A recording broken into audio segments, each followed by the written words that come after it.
Now I want to introduce Senator Stan Kutcher, who's an independent senator representing Nova Scotia, and a leading psychiatrist and professor who has helped young people successfully manage major mental illnesses. His appointment to the Senate allows him to put decades of medical, academic, and policy expertise at the service of all Canadians, and we're lucky for that. It was in Toronto that he made his first of many major contributions to Canadian mental health care, taking Sunnybrook Hospital's adolescent psychiatry division and transforming it into an innovative clinical and research faculty. Senator Kutcher also pioneered research into the causes of and treatments for youth with mental health, major mental health illnesses, such as bipolar illnesses, schizophrenia, and depression. He then became head of psychiatry in the department at the Dalhousie University, followed by appointments as Associate Dean for International Health and the Sun Life Financial Chair in Adolescent Mental Health. His work has ranged from clinical research to medical education and medical education innovations, and he has developed and helped deploy innovative school mental health literacy and youth mental health care capacity building programs in primary health care.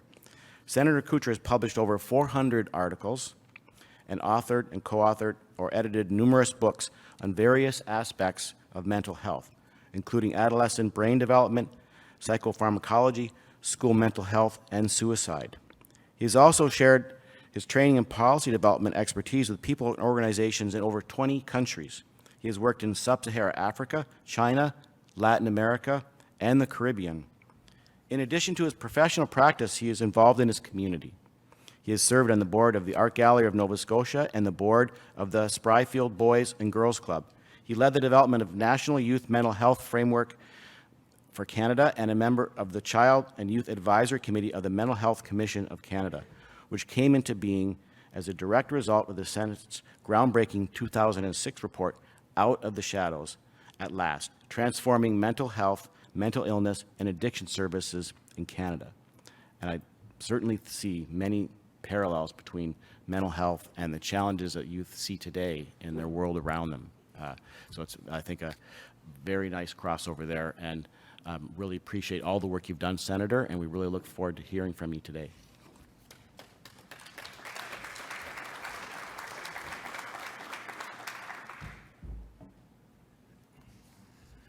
Thank you very much for that kind introduction. It's a privilege to be here with you today, and before I start my remarks, I'll just echo and acknowledge and endorse all the land acknowledgements that have happened earlier in this meeting. It's a delight, Nancy, not to have slides. And since I entered the Senate, I have to have notes. So please bear with me as I look at notes instead of showing you lovely little slides, all right?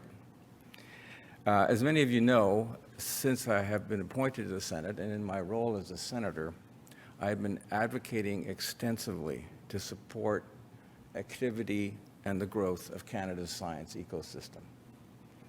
It's been challenging and, frankly, to this point in time, somewhat disappointing, in that what many of us consider to be essential enhancements in federal funding for our national science enterprise have lagged well behind what is needed to make us globally competitive. Funding that is essential to create the scientific research foundation for a country that is healthier and more economically advantaged. We have complex organizational and institutional challenges with our scientific enterprise, and that is clear.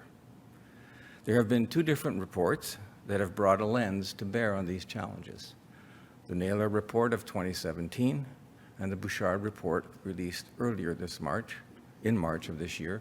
And if you haven't read them, I would highly recommend you do. There are many good suggestions in each of these reports, although it remains to be seen what action the federal government will take based on them. However, the fundamental problem of underinvestment in the research enterprise remains, regardless of what those two important reports address. This underinvestment is evidenced in the inability of the Tri-Councils to provide sufficient investigator-driven grant funding to support and grow our national research capacity. Support and grow our national research capacity. And the ethically untenable inaction on ensuring that our postgraduate students have a living wage. These are two areas that I and many others have been championing for essentially needed change. However, there's an additional area that is perhaps less well recognized that also requires urgent attention and additional scientific investment. That is, the science research infrastructure needed to support emerging policy directions as they are identified in and embedded by legislation. Today, I'm going to focus my remarks on this area, the issue of needing to grow our federally funded scientific enterprise to support legislated policy directions. This is not policy windows that may open. This is policy which is open. And I'm going to use Bill S-5 as an illustrative example. Bill S-5, entitled, quote, "An Act to Amend the Canadian Environmental Protection Act, 1999, to make related amendments to the Food and Drugs Act, and to repeal the Perfluorooctane Sulfonate Virtual Elimination Act," end of quote. To be fair to all of us, I'm going to just call this Bill S-5. Was introduced by this government in the Senate, and I was its sponsor. And I want to thank people who are in this room, who helped me work my way through my understanding of the science that underlies much of what is in this bill. And those of you who weren't in this room, I thank you as well, because there were lots of scientists that I reached out to have these discussions with. After numerous Senate amendments, I think we were close to 70, the bill was sent to the House, where it received additional amendments, and where it is now in its final stages. Hopefully, it will be ready to be sent back to the Senate soon, and then we'll go on from there to receive royal assent.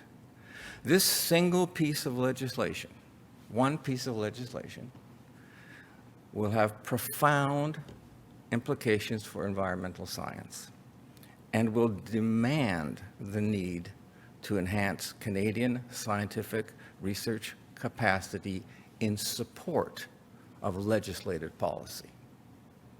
Not going to happen, hopefully, in 2 years. It's going to happen when this bill comes into force.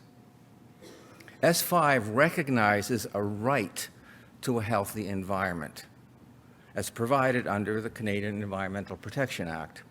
And this policy direction will lead to the necessity for the federal government to act to support that right. Amongst other things, this means that the federal government will need to have the scientific data to be able to determine what constitutes a healthy environment and what impact chemicals, current or future, that are in or are being introduced into the environment have or will have on human health. Did you get that sentence? That's a complex one. It also includes and introduces the need, legislated need, to engage with populations that are particularly vulnerable to environmental and health risks. And if any of you have been following the tailing pond story in Alberta in the last couple of months, you'll understand what I mean by that. This is a forward-looking and groundbreaking Canadian policy initiative. It will require extensive scientific input to be able to be properly discharged. Unfortunately, neither within existing bureaucracy or academic infrastructures, both laboratory and human, is there, in my assessment, the necessary capacity to support this important policy direction at this time. Bill S-5 provides us with policy imperatives to do so much more scientific development capacity building because at its core, it drives our thinking towards an exposome approach. As this audience knows, this is the emerging concept that represents the totality of exposures from conception onwards, simultaneously identifying, characterizing, and quantifying the exogenous and endogenous exposures and modifiable risk factors that predispose to and predict diseases throughout a person's lifespan. Exposome-related data will come from a myriad of sources and will require investment in the human resources and physical infrastructures needed to conduct the research that provides the data that will be analyzed, that will then inform what actions arising from this policy direction need to be taken. Be those actions regulatory or enforcement or other kinds of actions. They all will require scientifically robust data. These huge amounts of data will need to be organized in a manner that allows appropriate interpretations and potential causal associations to be drawn. This will require enhanced mathematical modeling and geomapping capacity.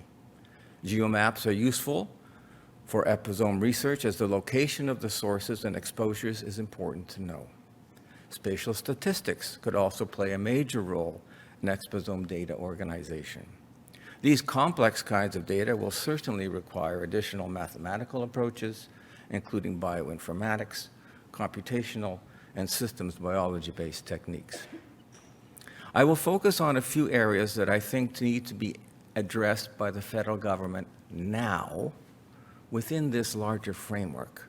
This is not an exhaustive list, but in my opinion, a necessary one. This is the floor, not the ceiling. First off, biobanks. In order to conduct the research needed to determine the impact of chemicals in our environment on human health, we need robust and comprehensive biobank capacity in Canada. There are many different ways in which this can be structured, but whatever the structures that is chosen, this is needed. Secondly, enhance laboratory capacity for high-throughput analysis to support exposure biomarker research. This will likely require a national organization that can build on and enhance currently available capacity, as well as identification of additional labs as necessary. Thirdly, we need vast improvements, in my opinion, in our toxicogenomic research capacity. This will require additional investment within the bureaucracy and within academia. Fourth on my list is large-scale longitudinal studies that can examine the impact of chemical exposures across the entire lifespan, so that long and medium-term, as well as cumulative toxicologic impacts can be studied. Sample sizes will need to be of sufficient magnitude and enriched with populations at greater risk to support this work.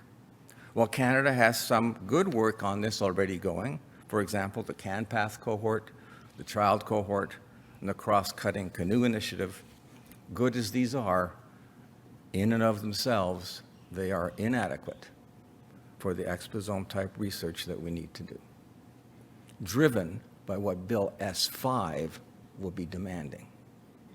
Again, I want to underscore, this is not sometime in the future policy, this is now.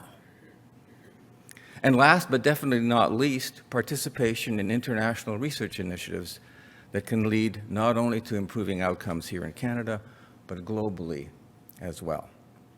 I'm aware that even these few considerations will require a strategic plan and a fulsome commitment to providing the developmental and sustainable resources needed to implement it.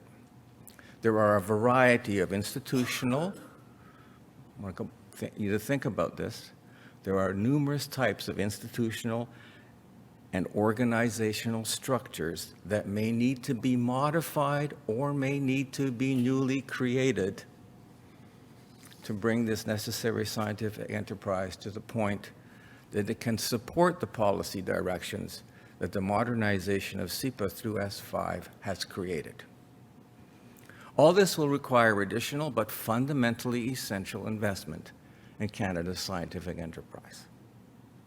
Doing this is clearly a challenge, but concurrently, it is an opportunity because the policy framework exists.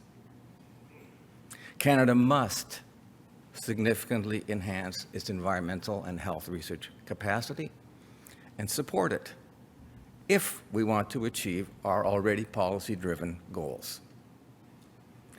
As the recent report of the advisory panel on the Federal Research Support System noted on page 12, quote, "Societies that invest in their research enterprise thrive, while those that do not falter. Every aspect of our individual and collective well-being is improved by science and research," end of quote.